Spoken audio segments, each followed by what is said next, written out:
Coming up on today's episode, yes, we're out of retirement. So we're back, and we're just in time for NFL Week 1. And we're going to give all the recap on that. And we got some exciting news about the show, including a new co-host. All that will be discussed coming up.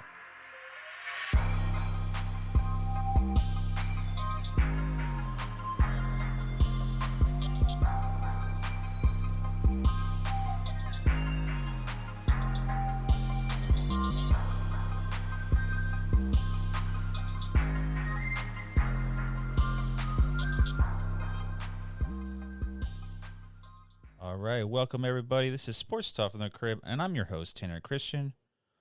Well, we are out of retirement.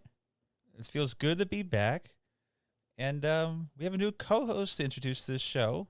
I guess this is the news we're going to get into. It's my little puppy, Coco Bean. We're doing game picks for every week, all year long for the NFL.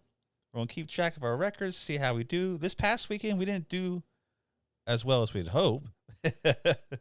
But we did do pretty well, and good enough for opening week just to get that back into the swing of things. It's been a while for myself too. So, but yeah, my dog joined the show. We're gonna be up on Instagram, TikTok, Facebook, and YouTube, so you're gonna be able to see the live picks that we make every week.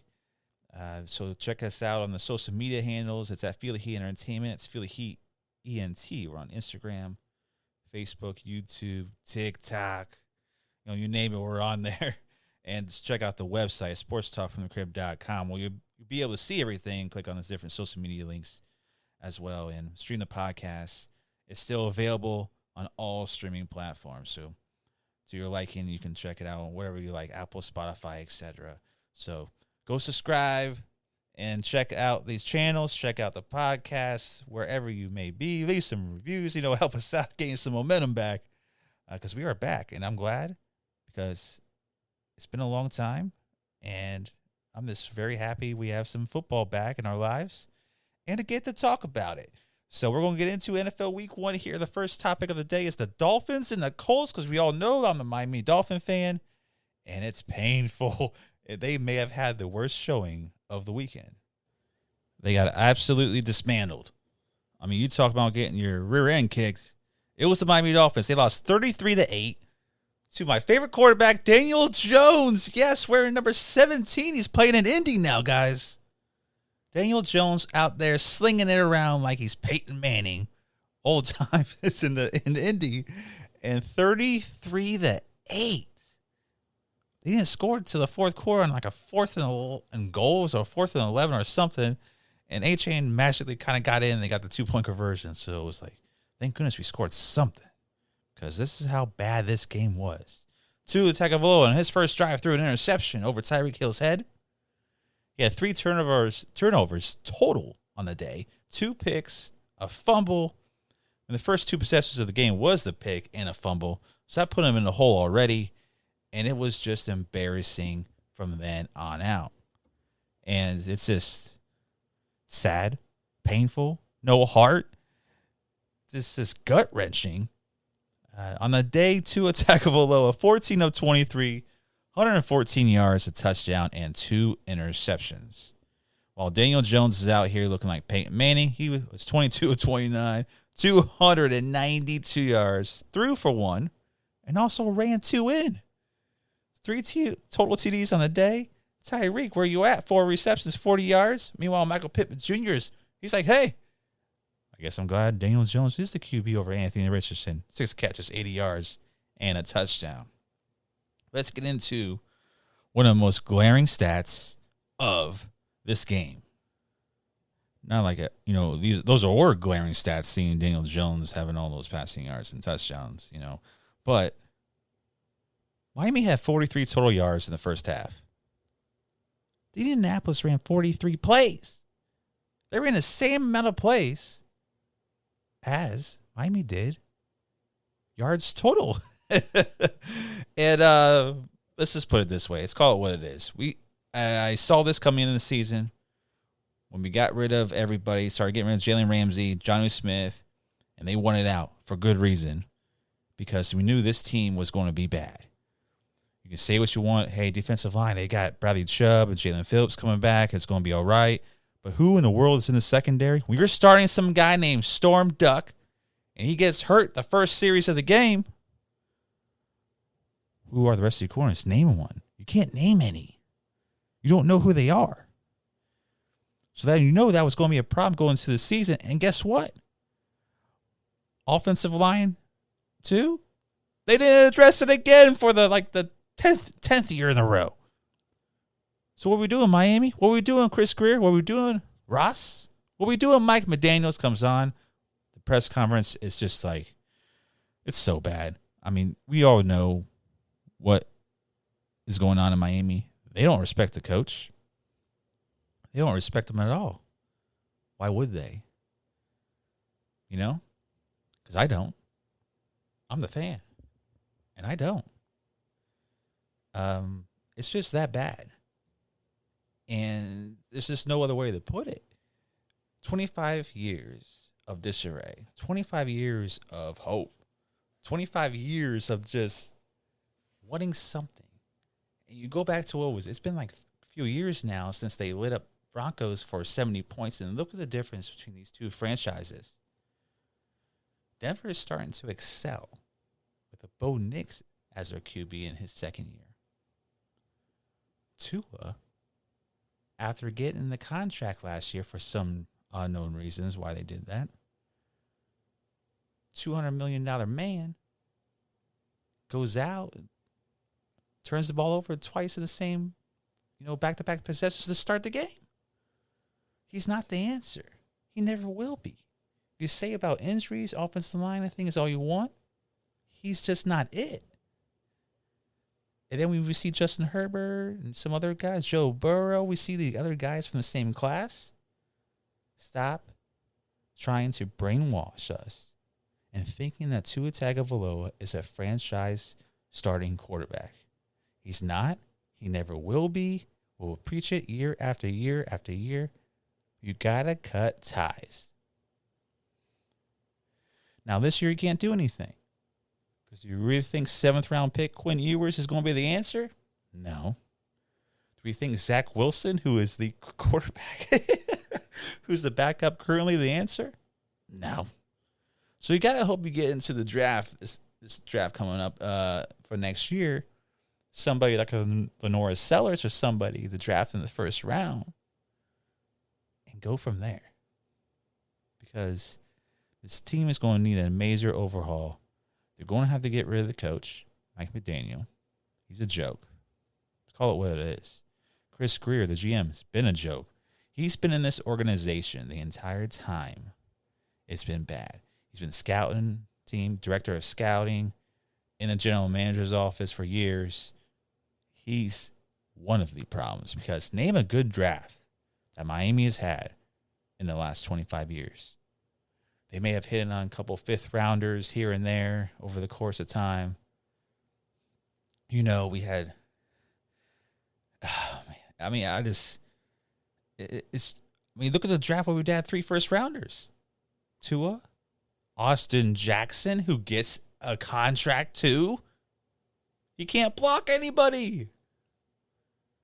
What was the other guy? The corner, Noah Incognito. I think I'm saying his name right. Where is he? Is he even in the league anymore? He was in Washington last year, but I don't even know if he's still with them. That was a draft that had Justin Herbert, Justin Jefferson, Jonathan Taylor. You could have had all 3 of those. Now, I get sometimes you just, don't know. But my goodness, at least got one of them. Not the 3 bust at their positions. Austin Jackson's a backup. Tua Tagovailoa is a backup. That's what it is. But have 43 total yards while your opposing team has 43 total plays. This tells you how bad the season is going to be for Miami. It's only going to get worse. You already see Tyreek Hill on the sidelines yelling at everybody. You saw him quit during the last week of the season last year and still allowed him back on the team, and you didn't trade him. That's one of the issues right there. That is one of the issues. You allowed him to come back. There's no respect from other players in that locker room because of it. Great job. Great organization. Great leaders in place at the Miami Dolphins.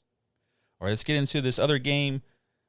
Steelers and Jets. A couple quarterbacks switch spots. Aaron Rodgers, Justin Fields on new teams and old teams. Let's go. We got a great matchup. Who knew it was going to be an offensive battle between Aaron Rodgers, who everybody says is all washed up, against Justin Fields, who everybody says can't be a starter and has washed up himself. Well, the Steelers won 34-32, came down to a game-winning field goal. Chris Boswell hits a 60-yarder to give Aaron Rodgers his win going back to New York and spoils the Jets.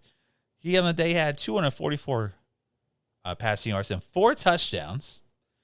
Meanwhile, Justin Fields, he didn't do too bad. 218 passing yards, a touchdown. He also ran 2 in. But the biggest thing about this game is how Pittsburgh, the veterans that they brought in, made a huge impact. Of course, Aaron Rodgers, the 4 touchdowns. You had Jalen Ramsey with a big hit at the end to jar the ball loose from Garrett Wilson, preventing the first down, ending the game. You had Jonnu Smith, the tight end, catching a touchdown. Oh, wait, hold on. These are former Miami Dolphins? Oh, what a surprise. Going to another team and looking better. That's what happens. But anyways, as Aaron Rodgers, this is do the questions here. Is Aaron Rodgers really it now? Is he back? Can he survive for the year? Is he not washed up? And now he's a couple years removed off that Achilles injury, and he looked pretty good back there. They utilized the play-action game really well. Every receiver was getting involved. They had a few luck plays with DK Metcalf when he caught that one there on the final drive too. But is he back? Can he relieve this Pittsburgh team? And I know it's only week 1, but they're definitely going to be better than last year at the QB spot. Come on. Mason Rudolph and all these guys. Come on. We know they're not the starters. They're not the answers. So Aaron Rodgers could come in. You can rely on a savvy veteran who wants to go out and prove everybody that he still has it. Played this game really well. And I'm not really going to dog the Jets too much because I thought Justin Fields played pretty well too. He didn't look bad at all to me, even though in the loss. If it wasn't for Pittsburgh's 60-yard field goal, career long from Boswell, you wouldn't have, be disappointed, right? So the Jets have some big momentum to fill coming off this week. Their defense should be better than this. They shouldn't let up 4 passing touchdowns to Aaron Rodgers. I don't care who it is. You shouldn't let that up. But congrats to Aaron Rodgers, and I think he can sustain it through the course of the year. It's a matter of time. AFC North is a tough division. The Browns are going to hit you. The Bengals, their defense is not too great, but they're still going to hit you.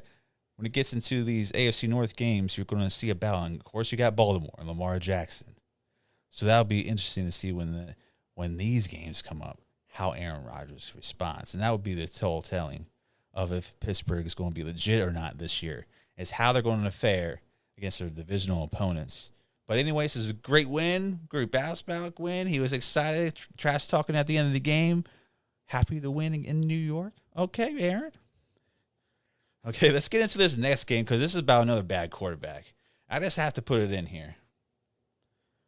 The Washington Commanders beat the New York Giants 21-6.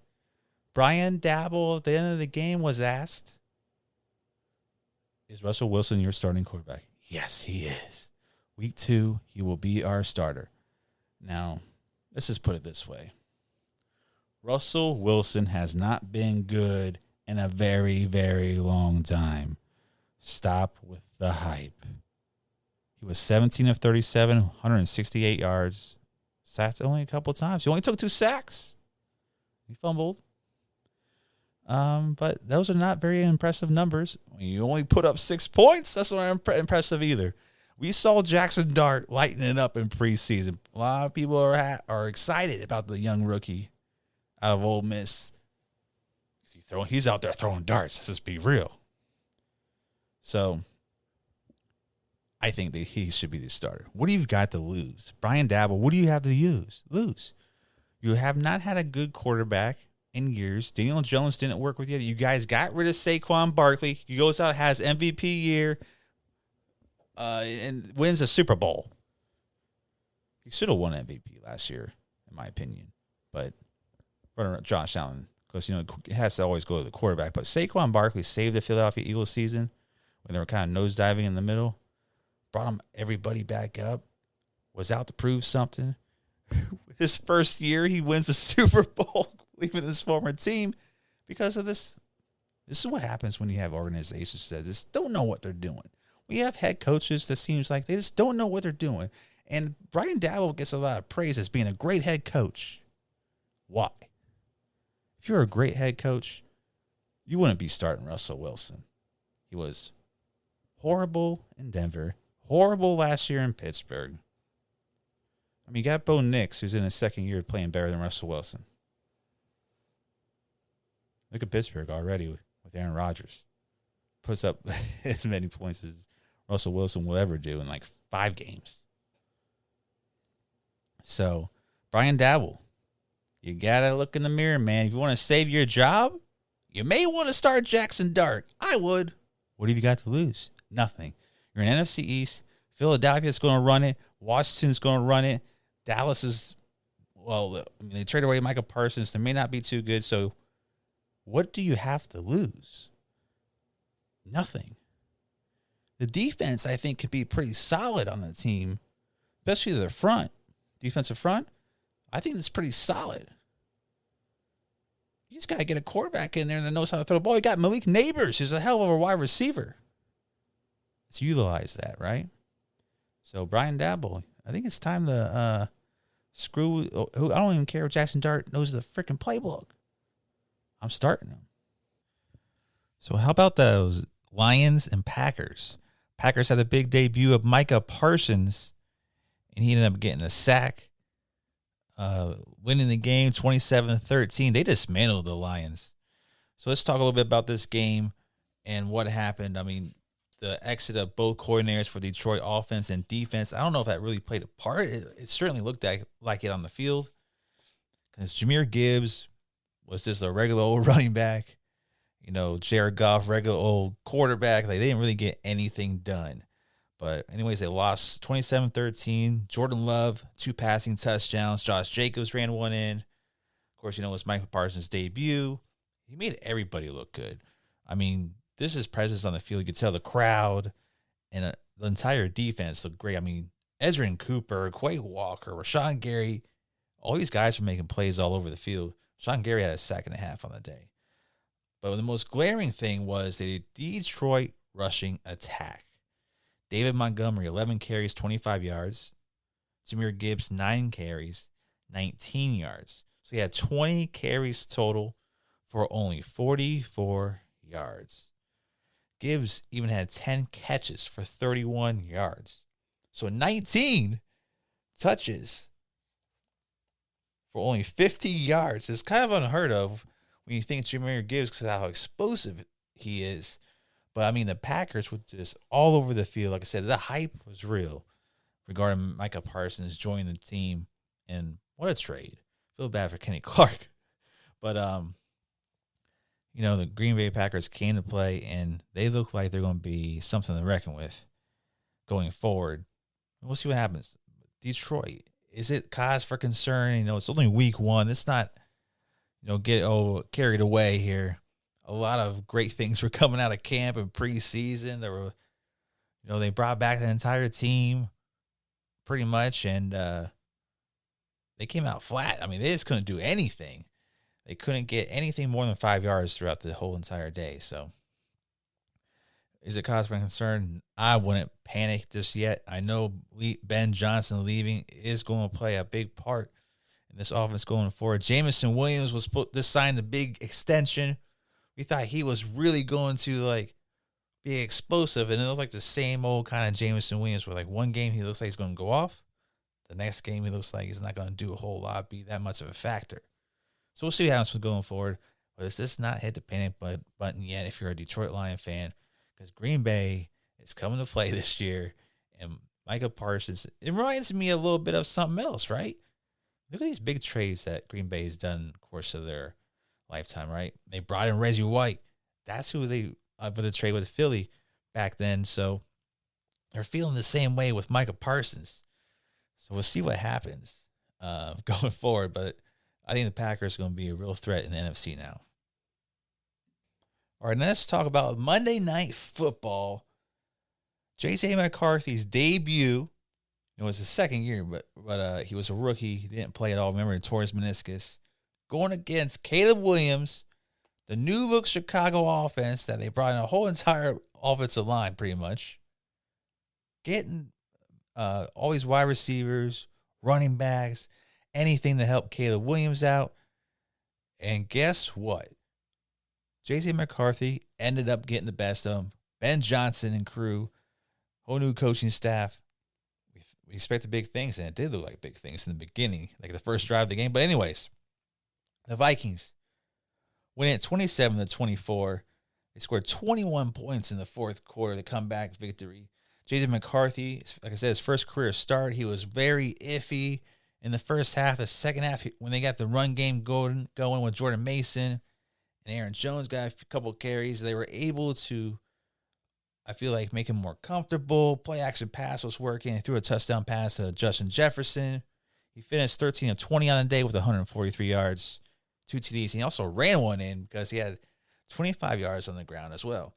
Now, Caleb Williams, man, I thought when Chicago had that opening drive at home, Monday Night Football, I thought we were about to see something real special out of Caleb Williams. Like, I was like, oh my. Ben Johnson, week one, has already turned the Chicago Bears offense into what the Detroit Lions offense was last year. I really thought that. Starts off the game 10 of 10 passing. Ran one in for the touchdown. But at the end of the day here, he only finished with 21 of 35. 216 yards or 210 yards. 216 yards, touchdown. 6 carries for 58 yards and a touchdown.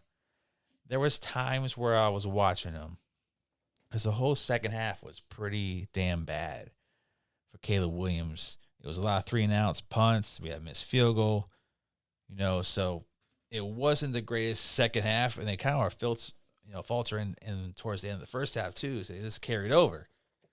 But Caleb Williams, I mean, geez, can you hit DJ Moore down the field? He's wide open. The whole game, DJ Moore is like by himself. There's nobody within like 20 yards on a few of them. It's like even at the one in the fourth quarter, he airmailed it over him. There was nobody near him. That was a short touchdown. There was a few even plays in the first half where DJ Moore is running by everybody, and Caleb Williams is not looking down the field trying to attempt a deep ball. So that's something like really concerning about is Caleb Williams, because he's showing these flashes. You're like, wow, what a throw. Like that one he had to Rome Odunze on the sideline was just incredible. And then there's times where he's escaping the pocket, not sitting there, standing in there long enough, and it's taking your chances down the field. I feel like he's afraid of the interception, but you guys start taking chances down the field and have confidence in yourself that you can make that throw. There was way too many instances, and it wasn't this DJ Moore. Sometimes Cole Kmet was wide open and he missed him. Sometimes Rome Odunze was wide open and he misses him. It was this different type of throws during the course of the game where you're just like, man, that's an easy 15 yards. DJ Moore, that was an easy touchdown. Like about 2 or 3 different instances where it's like, I mean, you can't get any more open. Watch the tape. It's crazy how open DJ Moore was throughout this game, and other receivers too, like the tight ends, both of them. Like there was so many options in the middle of the field. He just couldn't make that pass. The pocket started collapsing, especially in the second half. But he was, trying to escape, but he just wasn't taking the chance downfield. And I think that is going to change. Like you have to take those chances down the field. DJ Moore, great receiver. Odunze is in his second year, great receiver. Sakai, I think I'm saying his name right.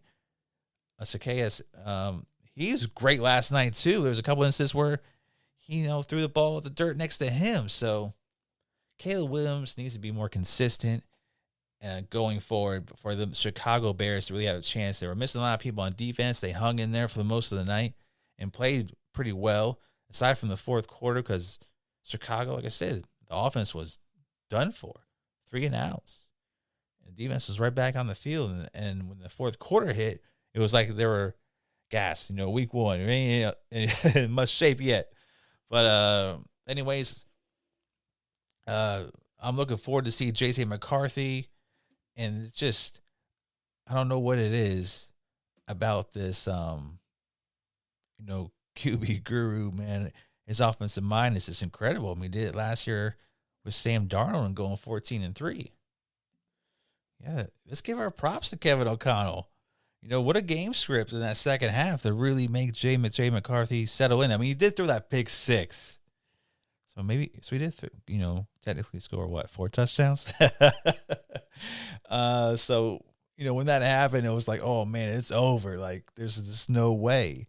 17-6, not looking too good, struggling so much after that pick 6. It's like things just clicked, turned around. The confidence came back. He was on the sideline getting all fired up. Justin Jefferson was loving it. Like, the team was loving it. The offensive line was loving it. Like, and then the defensive line just started doing its thing. So Minnesota may have their guy, and they're very confident in it. They didn't need Sam Darnold despite going 14 wins, because we saw that playoff performance. That was a fluke, right? J.J. McCarthy is better than Sam Darnold. So that's going to do it for today's episode. I want to thank y'all for joining me here on Sports Talk from the Crib. I'm your host, Tanner Christian. New episodes are airing every Tuesday and Friday. We're back. We're out of retirement, and it feels good to be back just in time for the NFL season. So check us out on social media. We're at Feel Heat Entertainment. It's Feel Heat ENT. We're on Instagram, Facebook, YouTube. Doing TikToks now. We're going to put on YouTube shorts. And dog Coco Bean, our new co-host, is picking the game picks every week. So be sure to check us out on those video platforms as well on the website, sportstalkfromthecrib.com. Y'all have a good one. See you on Friday.